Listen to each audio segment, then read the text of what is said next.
Hello, everybody, and happy Thursday. Thank you so much for joining us on this evening or afternoon, depending on where you are.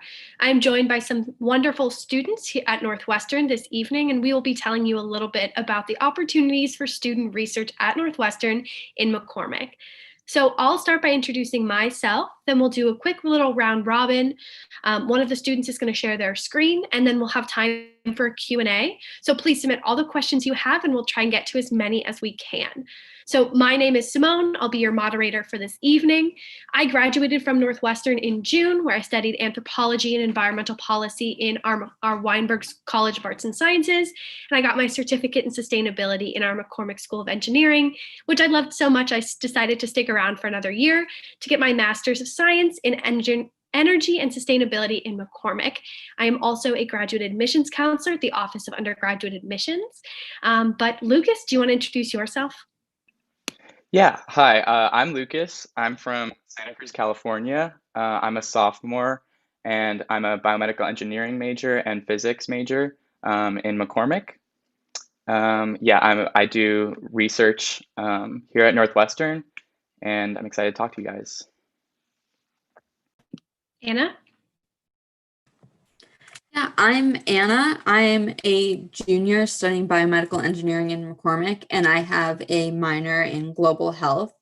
I'm from Cleveland, Ohio, and some of the extracurriculars I participate in here is one club called Medical Makers, in which we work with clients to help design solutions to medical problems. Awesome. Last but not least, Skylar. Hi, my name is Skylar Gary, and I am a senior studying chemical engineering in McCormick with a minor in Korean language and cultures. And I also do research, but some other things I've been involved with. Oh, I'm also from Las Vegas, Nevada, and I do research. And I also was the president of the National Society of Black Engineers on campus. And yeah, excited to get to talk to y'all about research today. Awesome. So as I said, please put all of your questions that you have in the chat and we will get to those as soon as possible. But Skylar, did you want to share your screen?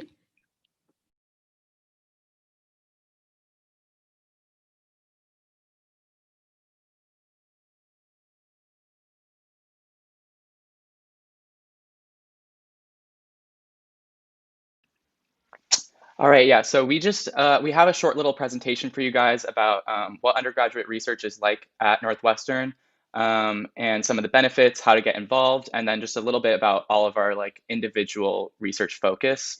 Yeah.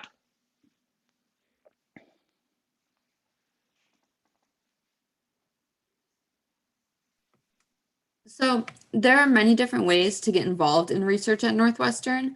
One way that has proven successful for the three of us presenting today has been talking to our professors and our friends.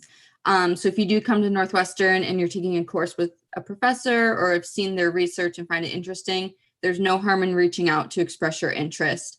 But if you're someone who knows they want to do research and don't have any specific labs you want to work in mind, or don't know where to start or how to reach out, the Office of Undergraduate Research is an incredible aid. There are tons of resources on their website, but I personally would suggest setting up a meeting with someone from their office to talk through things. Along with these options, if you're someone who qualifies for a work study position, there are sometimes listings to be a lab assistant on the work study website.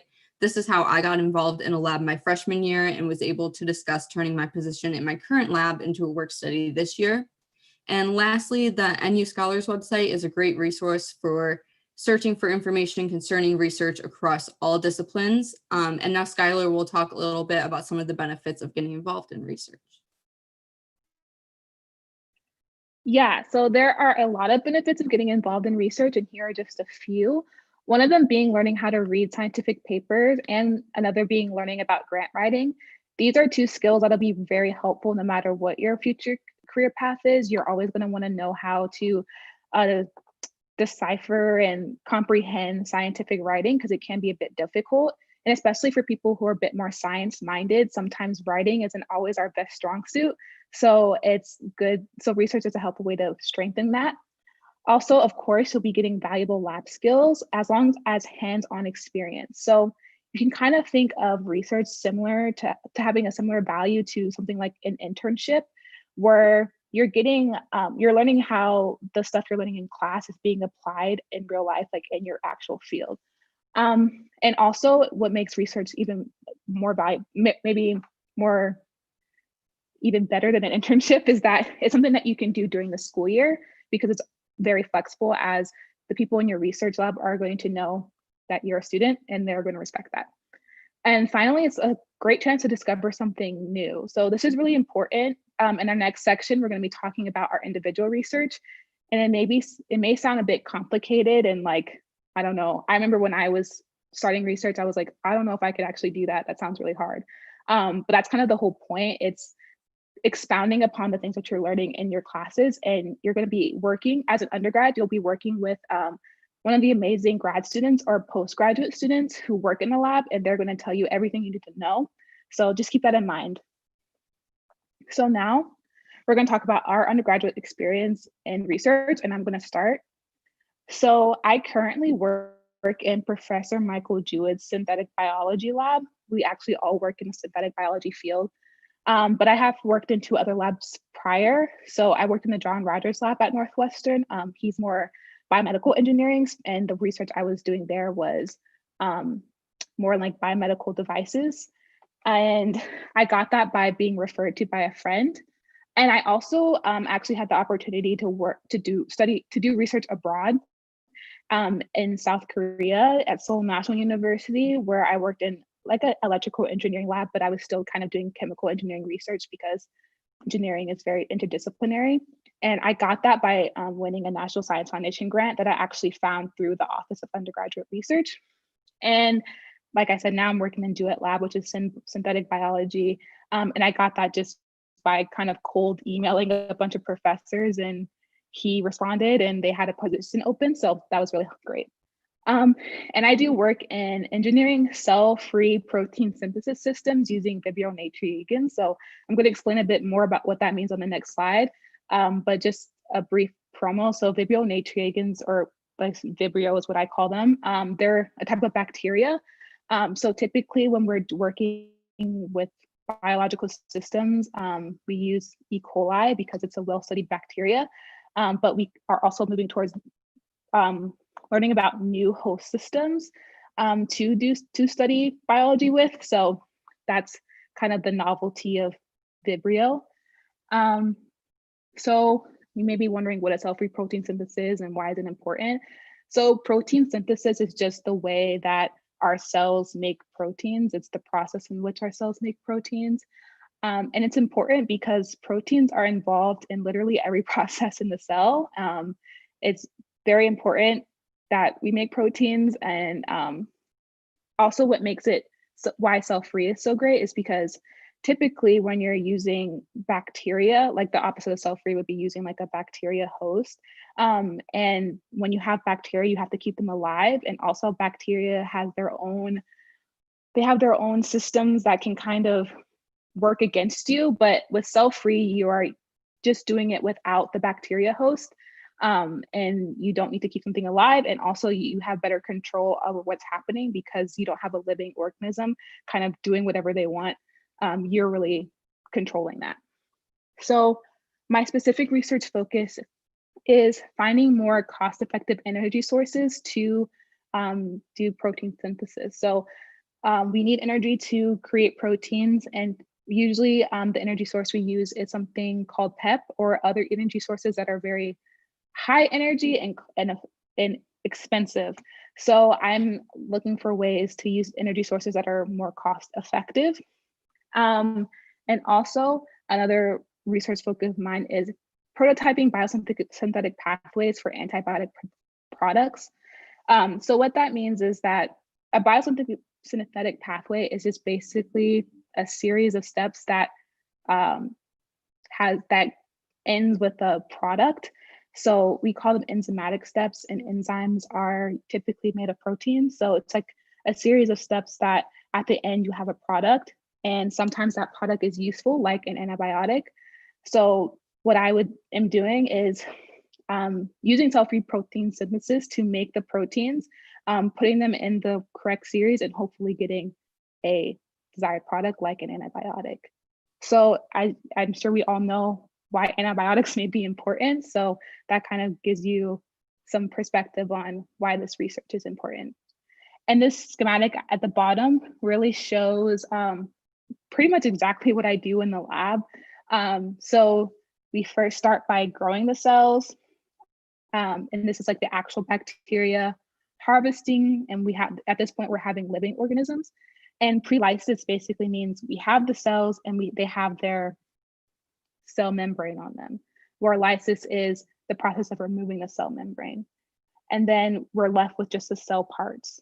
So that's kind of the beauty of cell-free protein synthesis, is that you can basically do everything you have in the cell with just the parts that are in the cell. So it's like having all the ingredients to make like a cake or something. So at the end, your cell-free protein synthesis reaction will be your cells, and then you add all the ingredients you need for protein synthesis, and then you incubate that for a while, and you actually get a protein without needing the cell to do it for you.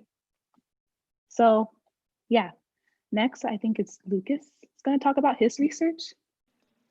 Yeah, so me and Anna both work in Professor Kamat's lab, which is also a synthetic biology lab, and biomembrane engineering. The general work of the lab includes building artificial cells and biosensors and uncovering how cell membranes work. So you can go to the next slide. For a little bit about my specific area, I was, before kind of the pandemic, I was working on targeted drug delivery through vesicle fusion. So a vesicle is basically just a very simple, like bare bones cell membrane that can encapsulate aqueous like material. And so what I was doing was creating a system that you can see in the schematic. It's kind of confusing, but essentially what happens is these two vesicle types can fuse upon exposure to an environmental trigger, such as lower pH, and this can cause like mixing of internal cargo, which can trigger a reaction. So basically what this is doing is triggering a reaction based on an environmental trigger. So you could use that, for example, if there's a lower pH environment in the body, this system could, upon exposure to that, for example, release a chemotherapy drug or something like that. So this work it's also cell-free. We just start with chemicals in tubes basically and mix it together and create these essentially like biological circuits or like little programmable artificial cells that can kind of work to provide therapy in the desired way. I can try to explain this schematic a little bit. These are like these little squiggly things you see are DNA strands that we use to tether like two vesicle populations together. And then upon lower pH, these purple ones and the gray ones fuse, and you can see that what's inside has mixed. So that was what I was doing before the pandemic. This project has taken a little bit of put on the back burner now because I can't be in the lab physically. So what I've transitioned to is some more is simulations basically. So that's on the next slide. So I've been working a lot with Monte Carlo simulations, which is basically just using physical models and like, programming to predict the outcome of chemical reactions using statistics. So what I've been doing is essentially programming like experiments on my computer to kind of predict how different vesicle compositions or like chemical makeups will interact in different situations based on different parameters. And I can then use this information and these approximations that I've gained from my, like physical model that I made on my computer to help streamline experiments in the lab and kind of like prune the number of possibilities of like different things we need to try by seeing the results of simulations based on our current knowledge of biochemistry, which is of course incomplete, but it will help, like direct which experiments we should be trying and which ones we should probably like leave on the back burner. So that's what I've been doing during the pandemic. This is all, it's been a like very different type of research, but it's also been super valuable to kind of learn how I can be doing things even when I'm not in person, like mixing chemicals in the lab. It's been super valuable. And yeah, so that's basically what I've been working on.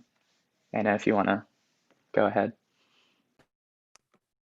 Yeah, so as I mentioned earlier, I found my first research position as a work study opportunity. It was my freshman year, so I was dying to get into any lab I could, and I jumped at the opportunity to join a lab in Northwestern Center for Sleep and Circadian Biology. I learned a lot in this position, and I gained many great opportunities from working there. One of my favorites was a collaboration we did with NASA, where we got to work with mice who actually had been sent to space. But I soon learned working in that position that this research subject wasn't necessarily what I was interested in. So after my freshman year, I reached out to professors working in synthetic biology just by sending some emails to show my interest, and I was able to earn a spot in Professor CoOp's lab. The experience that I gained from both of these opportunities have led me to other very cool opportunities outside of Northwestern, like the internship that I held a couple summers ago at Case Western University. One of the professors there has developed a synthetic platelet, which is shown in the bottom right corner there. And they were preparing the platelet for clinical trial, and I got to spend the summer working with his team. And I learned a lot from that internship, and definitely think that the work I'd already done here really prepared me to be able to perform there. Now I'll talk a little more about the research I'm doing in Professor CoOp's lab. So the project that I'm working on in the CoOp lab is that of creating and optimizing a potassium nanosensor that is encapsulated in a vesicle. So potassium concentration is currently measured by a fluorescent dye called PBFI, and is shown in the picture to the left. When the dye is mixed in solution, it can also be activated by sodium. In this image, the potassium is represented by the blue dots, the sodium by the yellow dots, and the dye is represented by hexagons. The dark green hexagons represent active dye. And this ability of both sodium and potassium to activate the dye makes it hard to get an accurate reading of the true potassium concentration in a sample. So what we have done to solve this is encapsulate the dye within a vesicle and then introduce the vesicles to the solution. So the vesicle itself has channels in them called ionophores that allow potassium to enter, but do not let sodium get into the vesicle. The potassium then activates the dye within the vesicle, and there's no need to worry about it fluorescing for sodium. This can be seen in the picture to the right, in which the hexagons representing the dye only have the opportunity to interact with potassium. In the immediate future, this nanosensor could be used to help measure potassium in biological samples. For example, another professor at Northwestern hopes to use this system in his study of how bacteria use potassium to communicate with one another. At this point in the project, we have a working system, but are working to optimize the speed at which it reads and its accuracy so that we can publish a paper. The graduate student that I'm working on this project with has actually given me a lot of control over the project. This was really scary at first, as I didn't really know if I had the skills necessary to plan and execute experiments for a project like this, but it's ended up being really rewarding. I've definitely improved my skills in terms of reading journal articles and being able to pick out important information that can be applied to our project. And I've learned how to plan meaningful experiments in preparation for writing a paper. And although I have more independence on this project, the grad student I'm working with and Professor CoOp have been there to help guide me throughout the entire process. Along with this, I used this project to apply for a summer undergraduate research grant last summer, and I learned a lot about the grant writing process from this. And I got help not only from my grad student and Professor CoOp, but the Office of Undergraduate Research was a big help in planning out the format of my grant and reviewing it with me before I turned it in. So that's another great way to use that resource. And aside from working on this project, being in Professor CoOp's lab has given me many opportunities to learn and to grow as a researcher. When I first joined the lab, I was given time to work with all the grad students and learn about their individual projects and the methods that they use to run their experiments. This really allowed me to make sure that I ended up working on a project I was truly passionate about. And Professor Kamat has also had many discussions with me individually to outline what my goals are and to make sure that what I'm working on is setting me up for success in the future. So my long-term goal is to go to grad school and eventually to do research as a professor at a university. And I definitely think that the opportunities that I've had thus far have given me more than the necessary experience to move forward. Now that we've all presented our projects, if anyone has questions, please submit them and we'd be happy to answer. Thank you all. This was so helpful and so informative, and you three are doing incredible work. It's very impressive. So while you guys were presenting, we do have a few questions coming in. So the first question is going to Skylar. Skylar, how competitive is it to get a research grant at Northwestern? So I don't know the exact numbers, but it is kind of, I don't want to say easy, but it is pretty, there's a lot of different research grants that you can get. So we mentioned the Office of Undergraduate Research's grants, but there's also McCormick summer grants that you can get. So I believe, I don't want to say the wrong number. I believe it's like 50% of the people who apply for the summer SURG, Summer Undergraduate Research Grant, get it? But yeah, it's very helpful, especially if you're working directly with the people in the office, because they obviously are the ones who are going to be in the committee that selects who gets the grant, and they know exactly what they need or what they're looking for. So if you work with one of the counselors in the Office of Undergraduate Research, sorry, there's so many acronyms in my head. If you actually work directly with them, then you will, they will tell you exactly what you need, and they will read through your drafts to help give you a better chance to actually get the grant. Yeah, and an important thing that Skylar mentioned is there are so many different channels in which to get these research grants. So there are independent ones. You can look for funding both inside and outside of the research department as well. The next question is for Anna. Anna, how common is it to get involved in research your first year on campus? I definitely would say it's not super common to be involved your first year. A lot of people like to take that first year to figure out what it is they're interested in before deciding on a lab. I got really lucky with the position that I had found my first year, and I found that although it wasn't right up my alley, it was really nice getting into different types of labs and really being able to figure out what I enjoyed the most. So it's definitely something that I would suggest, and I think that professors are open to and is completely possible if that's something that you would like to do.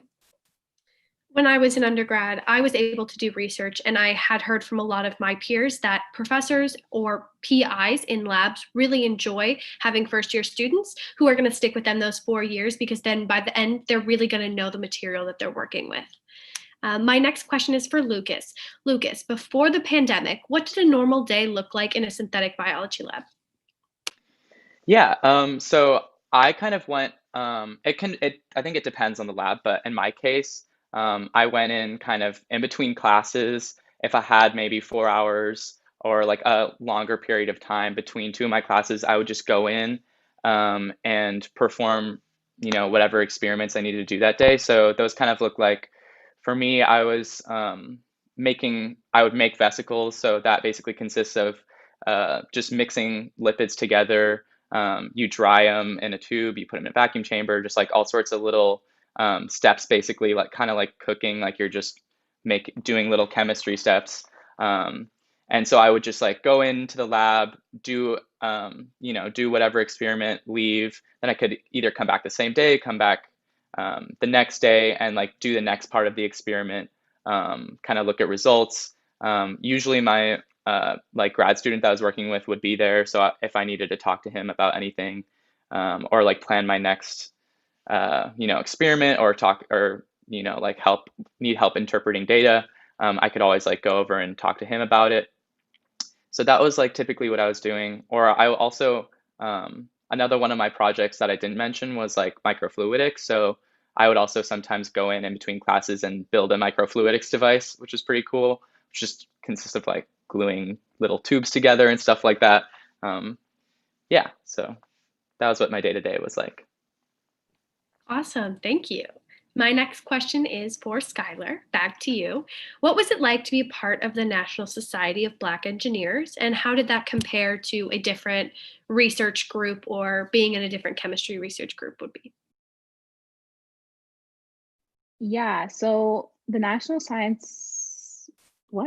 Society of Black Engineers um, is was probably like one of the best things I did at Northwestern because it provided me with a community that was in a similar field I was. We were all engineers and people who like looked like me. So we all had similar experiences as Black students in McCormick or at Northwestern at large. So another great thing about NESB is what we call it is that it's not just something at Northwestern, it's something, it's a national organization. It actually is also worldwide. There's chapters even in universities abroad. So you have like a huge community. You have your Northwestern community, and then you have like your NESB community. So we would go to conferences and we would meet a lot of different Black engineers at other schools. And there are like things like job fairs and career fairs, and there's a lot of people I know who actually got their internships through NESB because people who are coming to the NESB conferences are people who are specifically looking for Black engineers. So it is definitely a great opportunity, and if you come to Northwestern, you should definitely get involved. Thank you. Anna, the next question is for you. And if anyone else wants to chime in on this one, feel free to as well. So Anna, how is it different getting a research position through work study versus a non-work study or traditional research position? And are there any limitations with a work study research being done? Yeah, so I guess the first big difference is that Northwestern gives opportunities to count your research for course credit. So you can take a course that's basically, you just call it like your research course, and then you're able to get graded on that. And a lot of people use that to not only at the end of it, you have to compile an essay that like discusses what you did that quarter. So it helps you organize your work, but it also is kind of a nice GPA boost. But if you're doing research as a work study, you're not able to also do it for course credit.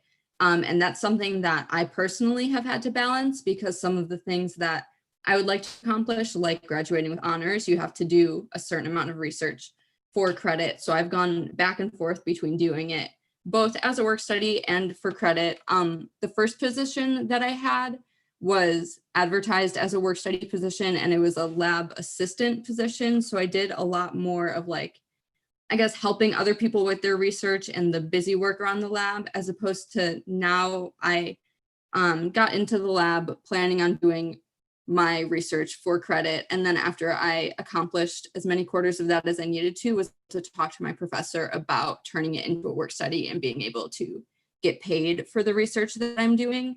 Not all labs offer that, but it's definitely something that you can talk to your professors about and have happen.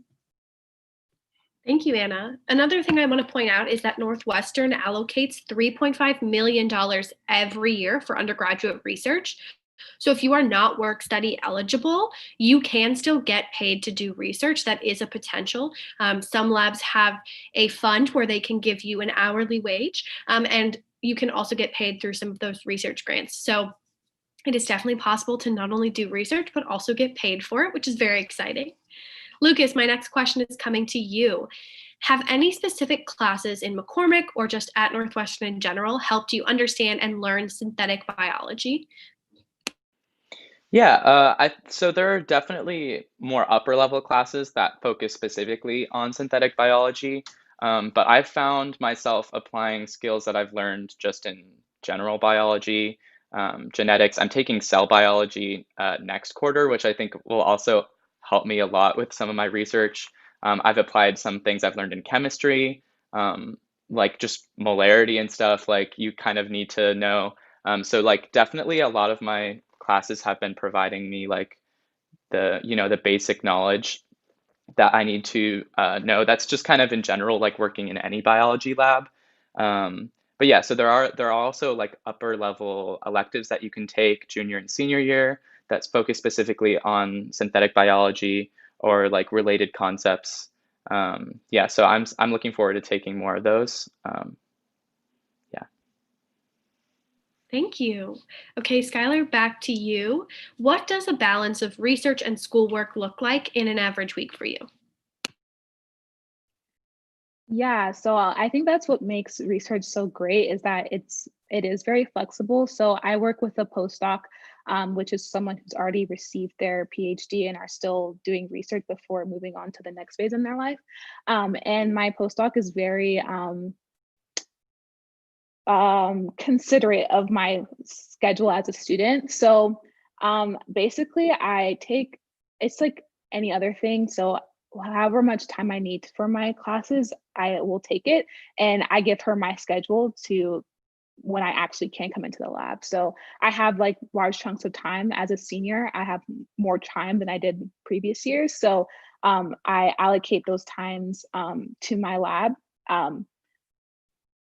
As long as I don't have schoolwork to do. So it's very flexible on like how my week to week, it changes how my week to week schedule is. So if I have more time for lab, I'll go into lab more. But if there are some lab times I don't go to lab for the entire week because of like midterms or something like that. So it's very flexible. Awesome, that's great to hear. Okay, Lucas, another question for you. What would you say is unique about the Northwestern undergraduate research program? Um, yeah, I think just a lot of people I know do get involved in research, and I think it's very accessible. And that's what I think I've heard, at least in my experience, what I've heard from people who go to other universities. Not definitely not a blanket statement, but it can definitely be less accessible. But one thing I've just noticed about Northwestern is starting freshman year, you really have the opportunity, even just like sending cold emails to professors, you are able to get research positions. Um, and yeah, I that's what I've noticed. Anna, did you have any thoughts about how Northwestern's undergraduate research program is unique? Yeah, one thing that I'd like to add to that is not only how many opportunities there are, but how many facets there are to get help in not only getting those opportunities, but making sure that they really fit what you're looking to accomplish and like your needs. So starting in the undergraduate research office and finding a lab that really fits you, and then going into that lab, I've had great experiences with professors and grad students really helping to make sure that what I'm working on and how the pace at which the project is going really falls in line with what I'm personally trying to accomplish. I think along with that, there's also a lot of opportunities for independence at Northwestern with your research. If you have an idea, professors are always open to hear it. And with the undergraduate research grants over the summer, a lot of times it's students taking on their own idea or a smaller project related to the project they're working on and getting to grow that for themselves. So I think that that's really unique, the independence that you can have. Completely agree. We are also super unique in the fact that we are so near to a wonderful city that's also doing research. And we also have the connection with the Northwestern Medical Campus, which is in downtown Chicago. So students are able to do research both with independent labs in the area like Argonne National Labs or work with our medical campus as well, which is a really, really cool opportunity. Skylar, my next question is for you. How hard is it to fulfill your engineering requirements, participate in research while also pursuing another area of study? Yeah, I think it kind of depends on your engineering major. But I will say that I've heard that McCormick typically has more requirements than other like schools like Weinberg or something. But I will say that it's been possible for me. I have had to switch some things in my schedule around. So there was a summer that I did take classes to make room for my Korean courses. But it definitely hasn't been impossible because within your or your major requirements, you do have like something called a theme, which is basically elective courses, and it's supposed to be like a theme. My theme was, of course, Korean. And we also have unrestricted electives where you can take whatever class you want. So I've used my Korean courses to fulfill my major requirements while also filling my minor requirements. So you may have to work some things around, especially like me. I didn't have like a lot of AP credit coming in because I didn't apply to school as an engineer, so I didn't have that sort of forethought. But it has been possible, and I am graduating with both. So I have a little bit to add to that too. Please. Yeah, so also some majors provide like flexible versions of the major for people who are double majoring. So for example, my physics major, like I have to choose a concentration and I'm choosing flexible where it allows me to double count some of my biomedical engineering classes as my physics major core as well. So something that has to do with like circuits or like MRIs or something that's also, it's very related to biomedical engineering, but also a very physics heavy course can actually count for both of your majors. So a lot of majors at Northwestern are interested in providing programs for double majors to make it more feasible for them. Thank you. Anna, so I know that a few of you touched on how your research has continued through the pandemic, but if you could tell us a little bit more about your personal experience with pandemic research or research during the pandemic. Yeah, so my project specifically before the pandemic hit, we were trying to get as much data out as we can because we're trying to publish a paper before I graduate. So the pandemic hitting and everything closing down was put kind of a halt to that. So I personally have not been able to get back into the lab yet. I know some labs have opened back up for undergraduates to go back in and do research, but our lab is on the smaller side, and so we saw that as too much of a risk, but I still feel that I've been really productive from home. I got a lot of time to read a lot of journal articles relating to my subject, and I feel a lot more comfortable, like a lot more of like an expert on what I'm working on, and have taken this time to plan out protocols for all the experiments I want to do right when I get back into lab and alternatives for them if they don't go exactly as planned. So now when we do get to go back in, I'm ready to go and know exactly the route that I'm going to take. I can add that I have been able to go in the lab since the pandemic, and it has been basically the same. The only differences being that like the extra safety precautions we have to take. So we're all wearing masks, we're all social distancing, and also there's a significant decrease in people who are actually in the lab. But everything else, the experiments, the procedures are pretty much the same. Amazing, thank you. So I want to ask just very briefly, Skylar, could you tell us a little bit about what the McCormick CoOp is? Yeah, so from what I understand, the CoOp program is a way for students to have the opportunity to actually work in industry as a student. So you would take, you have like your quarters where you would take co-op. So Northwestern's on the quarter system. We have 3 quarters in a school year, with the summer also being like the 4th quarter. So you would take a couple quarters in your academic career to and dedicate that to work in industry at a company. So I know that you can do it over the summer, and they ask that for one of the cycles that you do it for, I think about 6 months straight. So that would be like working from like the summer through the fall quarter. So yeah, it's a really great opportunity, especially if you're wanting to go into industry, so that you can have that chance to kind of see what it's like before, really diving into it after graduating. And also, what was I going to say? Yeah, I'm just going to end it there. Lucas or Anna, do you have anything you want to add about the co-op program? Or do you think Skylar covered it pretty well? Awesome. But yeah, it's one of the great opportunities that engineering students have. Engineering students are also able to participate in our Chicago Field Studies program, which is another internship searching program. However, the co-op provides more direct lines to engineering-based internships. And then the last question I want to ask before we round up is also to Skylar. So Skylar, you mentioned that you didn't apply as an engineer. So what was the process like applying and transferring into McCormick?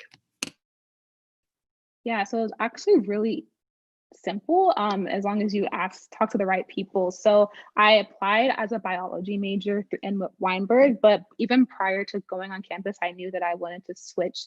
So I actually switched my major twice. So I went from biology in Weinberg, which is the College of Arts and Sciences, to biomedical engineering in McCormick, and it was just a simple like paperwork. I had to meet with my advisor, and we filled out a intra school, I don't know, intra across school transfer form, and then when I was approved the next quarter, I was given a McCormick or what's it called, not counselor, McCormick guide, what is it? Yeah, Advisor. Yes, I was given McCormick advisor, and all my my audit was switched to McCormick, and then I wanted to switch from biomedical engineering to chemical engineering, and it was just another form that I had to fill out, and the next quarter I was officially a chemical engineer. So yeah, very simple. Well, I want to thank the three of you so much for joining us this evening. You three are doing such amazing work. I'm so excited to see where the world takes you, because clearly it's going to be some great places. And I want to thank everyone who's listening and watching. We were so excited to present with you today. We do have one more event left in our engineering week, so you can sign up for the co-op internship session tomorrow. If you were super excited about what Skylar was saying and you want to learn more, you can sign up on the same website you used to sign up for this event. And if you missed any of the other Engineering Week specials, you can find them all on our YouTube channel, which you're watching this on. Northwestern Admissions YouTube channel also has a ton of student panels specific to different areas, both research, McCormick, as well as general student panels, information sessions. Basically any question you could possibly have, you can probably find there, or you can follow us on Instagram at Northwestern Admissions, or Twitter or Snapchat. But thank you so much for joining us. Have a great rest of your week, and go Cats. Thank you.